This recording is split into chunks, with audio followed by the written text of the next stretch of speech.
escolar 10%. Eu quero saber qual é essa proposta para a periferia da cidade de São Paulo. Marta, a prefeitura realmente é aquela que fica a desejar. Prometeu muito, cumpriu pouco. Nós vamos fazer uma gestão diferente, uma gestão com eficiência, começando na saúde, que é o problema mais grave. É o primeiro, segundo e terceiro problema mais grave da cidade de São Paulo, especialmente na periferia. Não é justo que mais de 500 mil pessoas estejam esperando para exames clínicos. Não é razoável que mais de 103 mil crianças estejam fora das creches. Não é razoável que obras prometidas de hospitais não tenham sido cumpridas. Não é razoável que o atendimento público seja de má qualidade. Nós vamos fazer uma gestão sempre com ponto de eficiência e com inflexão, repito, para a saúde, educação, nós vamos ampliar os CELS e utilizar a escola em tempo integral. Vamos colocar também a programação para a implementação de creches e, no prazo máximo de 1 ano, zerar o déficit das 103 mil crianças fora das creches e implementar programas também para empreendedorismo, geração de emprego, especialmente na região periférica da nossa cidade. Gerar emprego, gerar oportunidades, atraindo investimentos privados, investimentos também públicos para permitir que esta população mais sofrida da cidade tenha a oportunidade do emprego e também a oportunidade, Marta, para se tornarem empreendedores. É assim que vamos fazer a nossa gestão. Bem, em relação ao que o prefeito entregou na cidade, em UBS, ele entregou 49, que era que ele tinha prometido, entregou 8. E em UPAs, ele prometeu 57, entregou 2. Eu quero dizer aqui que nós vamos muito do que foi prometido na anterior gestão e que não foi conseguido entregar.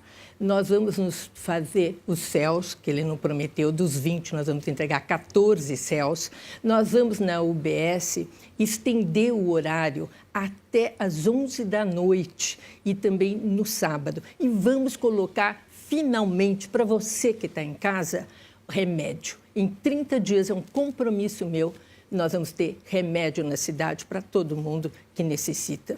E vamos também fazer a ampliação do horário para as crianças de 4 a 10 anos, de 6 a 10 anos, período integral. Marta, eu não tenho nenhum desacordo. Aliás, considero o CEL um bom programa que você iniciou e que o prefeito Fernando Haddad tentou ampliar, não conseguiu. Nós vamos ampliar. É um programa importante para permitir o funcionamento da escola em tempo integral,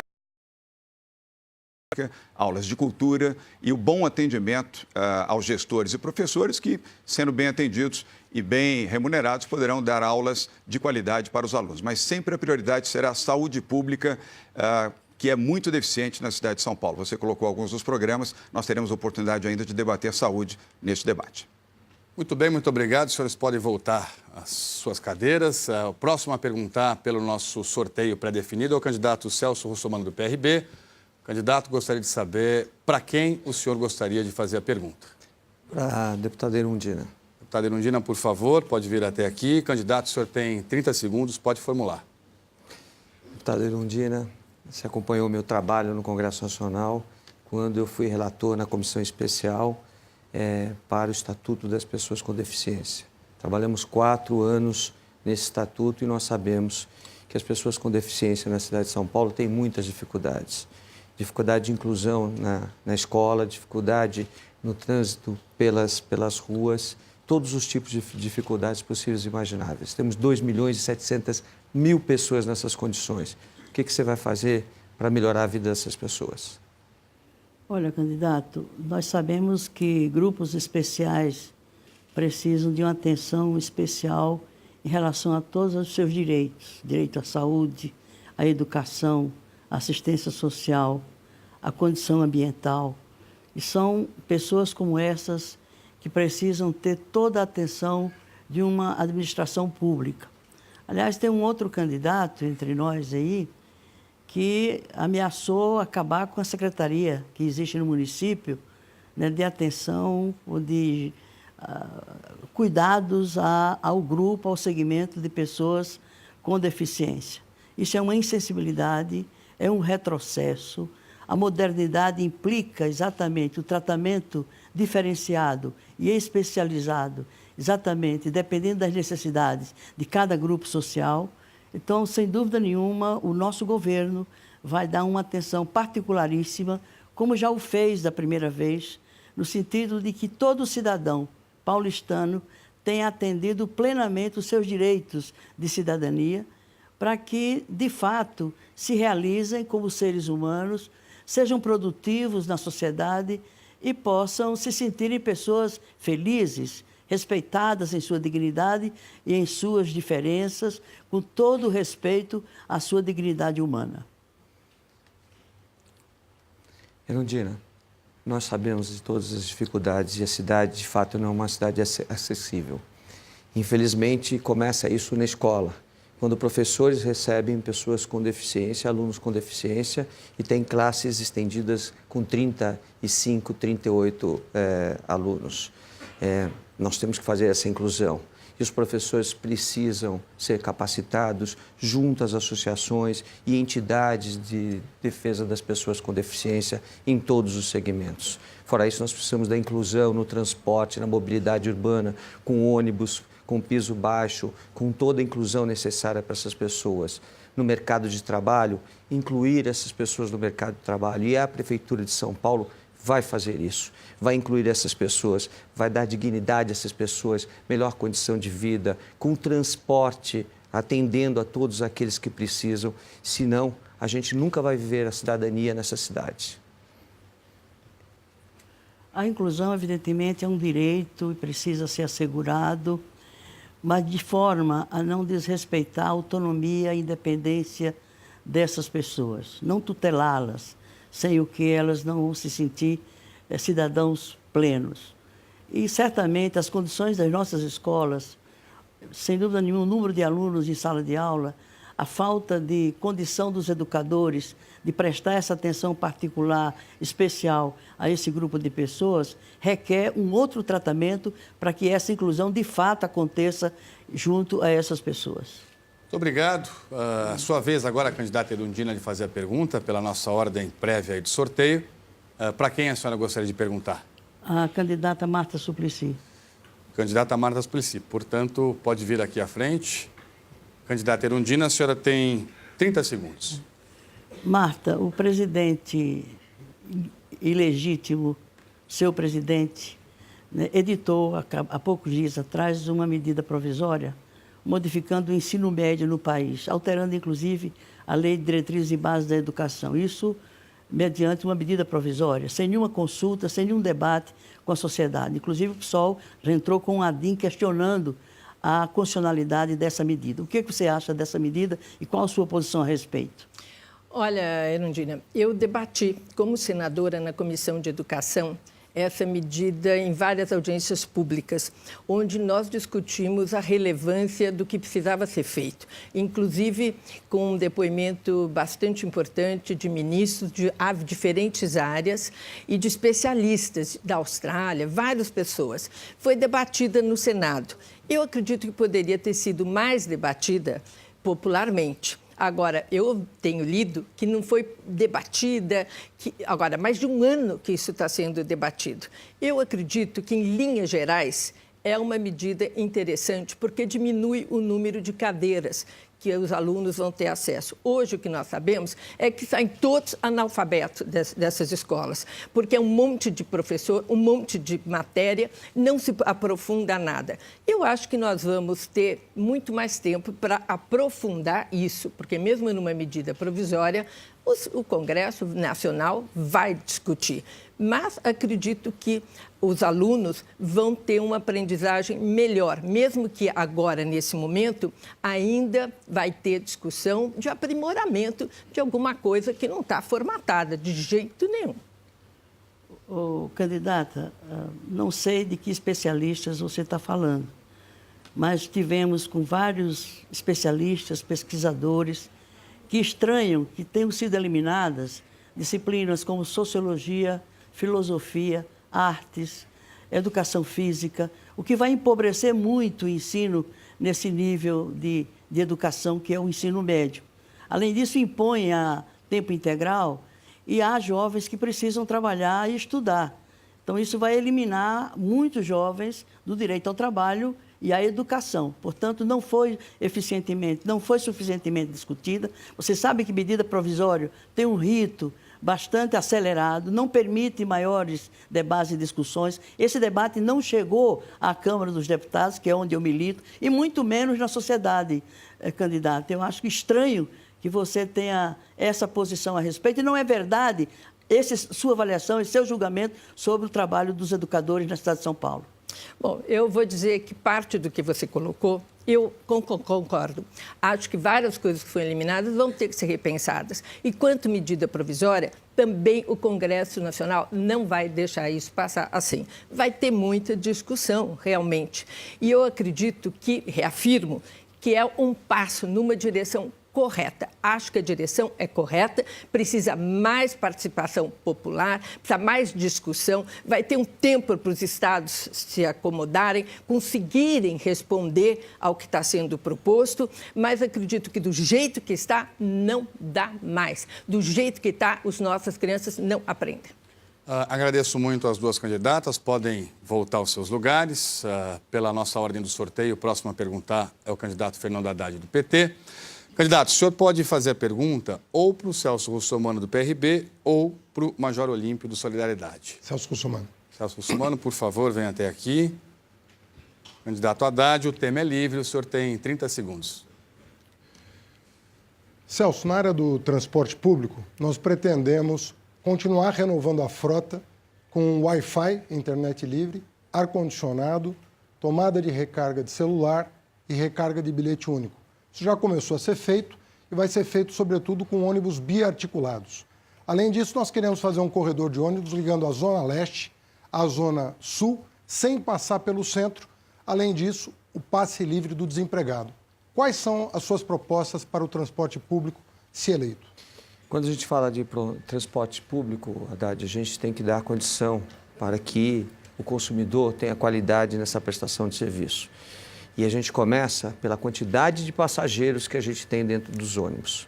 Essa proposta sua de ônibus articulado, piso baixo, eu já falava em 2012, você se lembra bem, na campanha de 2012 eu já defendia essas questões. Transporte público de qualidade faz com que as pessoas deixem os seus veículos em casa e a gente melhore a mobilidade urbana. Mas para de fato melhorar a mobilidade urbana, nós precisamos da descentralização da cidade. O movimento da cidade hoje em dia é esse. Para o centro, voltando para as periferias, para o centro, voltando para as periferias. A gente só muda isso se a gente gerar emprego nas periferias, se a gente gerar economia local, se a gente levar shopping centers para as periferias, a fim de que as pessoas trabalhem nos seus bairros e gastem nos seus bairros. Essa é a única forma de melhorar a qualidade do transporte. Se nós não fizermos isso, não descentralizarmos a cidade, nós não vamos conseguir nada. E para a descentralização, nós precisamos efetivamente de polos de emprego, principalmente na prestação de serviço, com impostos um pouco mais baratos. O entorno da cidade de São Paulo tem impostos a 2%, em São Paulo é 5%. E por que você não baixou o valor dos impostos do ISS aqui em São Paulo até hoje?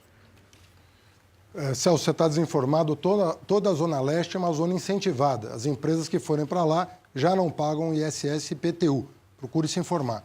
Mas nós fizemos uma transformação grande no transporte público que atenuou as dificuldades da população da periferia.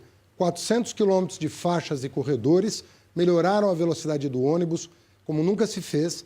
A população ganhou 4 horas por semana, em média, no deslocamento. Além disso, o passe livre do estudante beneficia hoje, Celso, 730 mil estudantes que deixaram de pagar a passagem e fortalecem com isso o orçamento familiar, com essa economia. Fizemos também mais. Para o idoso, a partir dos 60 anos, os idosos deixaram de pagar a passagem. Como você sabe, os homens pagavam de 60 a 65 anos. E você está desconsiderando uma das principais iniciativas. Os corredores são muito importantes na cidade de São Paulo para ganhar velocidade. Os corredores são, de fato, importantes e nós vamos trabalhar nisso. Com relação à descentralização da cidade, Você tinha que ter tomado providências para trazer as empresas de volta para cá. Isso não aconteceu. Nós não geramos empregos nas periferias. Nós vamos fazer. Corredores são importantes, mas nós temos também transporte que saia da ponta, da Zona Leste ou da Zona Sul e chegue no centro num tiro direto, sem parar em pontos de ônibus. Nós podemos fazer 2 tipos de transporte. Aquele que para no ponto de ônibus e aquele que vai direto de ponta a ponta para facilitar a vida das pessoas. Bom, muito bem. Agradeço, portanto, os dois. Podem retomar os seus assentos. Candidato João Dória, agora pelo sorteio, é a sua vez de perguntar. Como todos os 6 candidatos têm que perguntar e têm que responder uma única vez nesse bloco, o senhor necessariamente vai ter que fazer a pergunta ao Major Olímpio do Solidariedade. O senhor tem 30 segundos e o tema é livre. Major, boa noite. Vamos falar de saúde, o problema mais grave dessa cidade. Este é o tema. Nós temos uma proposta inovadora para a saúde para tentar resolver o tema dramático da saúde. Eu gostaria de conhecer detalhes da sua proposta para a saúde na cidade de São Paulo, Major. Olha, nós vamos instrumentalizar essa estrutura de saúde para o município. De nada adianta tentar fazer, João, um cartão mágico ou usar o cartão do SUS, porque ele se torna um cartão de crédito sem crédito e bloqueado. As pessoas estão sem o atendimento. Nós precisamos instrumentalizar as UBSs, os hospitais, os AMAs, o programa de saúde da família. Só que nós vamos ter uma dificuldade muito grande, não dá para nós iludirmos a população nesse momento. O plano orçamentário da Prefeitura, que já foi encaminhado, está dizendo que nós vamos ter minimamente 9% a menos de orçamento para o ano que vem. 9% na saúde vai significar 810 milhões a menos. Então, nós vamos instrumentalizar, nós vamos contratar pessoal, nós vamos prosseguir com os convênios que são realizados com as organizações sociais, com as sérias, não como esse ABAS que o prefeito colocou aí num contrato na Zona Norte a 98 milhões e não funciona, ou na Zona Centro, na Sé, com 120 milhões, os médicos não são pagos, a população não é atendida, os funcionários não são contemplados em nada. Nós vamos com seriedade, mas não dá para vir com falsas promessas que o orçamento será significativamente menor para o ano que vem. Major, a situação da saúde, repito, é muito grave. Aliás, o senhor mesmo coloca isso. Nós vamos investir na ação preventiva com o Doutor Saúde, colocando nas 32 prefeituras regionais, durante 12 horas todos os dias, 7 dias da semana, ação preventiva com especialistas. Custa 5 vezes, o senhor sabe disso, custa 5 vezes menos a prevenção do que a ação de cura. Vamos também investir na contratação de 800 médicos. Já foram concursados, o senhor sabe disso, contratá-los e colocá-los em campo de atuação. E vamos reduzir drasticamente também a fila para exames, que é dramática. O senhor sabe, são quase 500 mil pessoas que esperam 6, 7, 8, 9, 10 meses para fazer um exame que vai orientar qual é a condição clínica desta pessoa e integrar a saúde do município com a saúde do Estado, que, surpreendentemente, a integração não existe. E o município perde a oportunidade de melhorar o seu desempenho numa ação com os hospitais públicos estaduais. Major. Mas, bom, a saúde do Estado, eu fui deputado em 2 gestões, também é terrível. A gestão é sofrível. Não adianta falar, olha, vamos fazer uma parceria com nada. As pessoas estão morrendo também sem atendimento na área da saúde do Estado. Nós vamos ter que usar e adequadamente gerir cada centavo dos recursos públicos destinados à saúde com muita probidade, com muito cuidado, com muito zelo. E não dá, olha, o Estado já não está fazendo. Você vê o programa do SAMU que o Estado se omite, o governador se omite em colocar o percentual que a lei manda. Só o município e a União põem dinheiro. Candidato Major Olímpio, o senhor fica aqui. Candidato João Dória pode voltar ao seu assento. Só falta o senhor fazer a pergunta agora. E, necessariamente, o único que ainda não respondeu é o candidato Fernando Haddad do PT. O senhor tem 30 segundos e eu lembro que o tema é livre. Candidato, o mal maior da administração pública é exatamente a corrupção.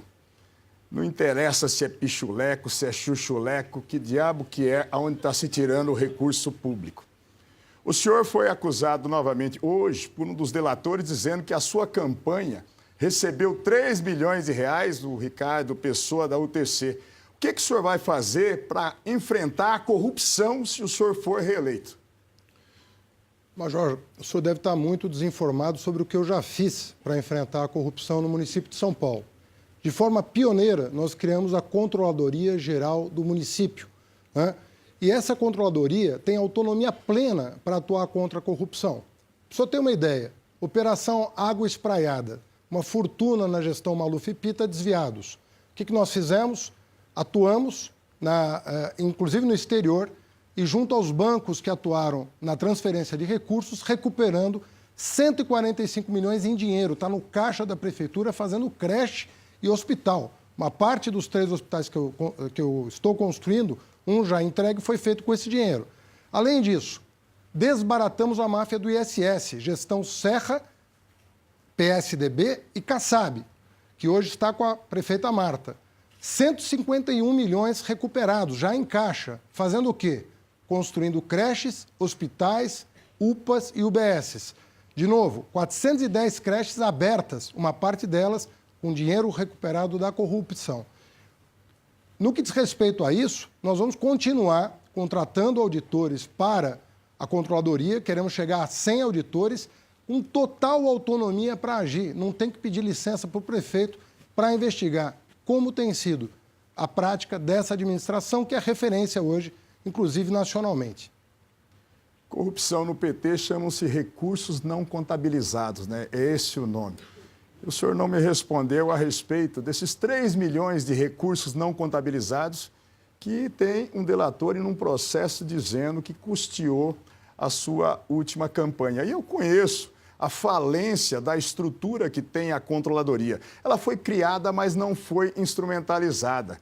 Nós vamos auditar todos os contratos públicos. Nós vamos ter uma expansão enorme da corregedoria. Não dá mais para nós dizermos que para tudo na prefeitura tem o acerto. É a administração religiosa, só conversa com um terço na mão.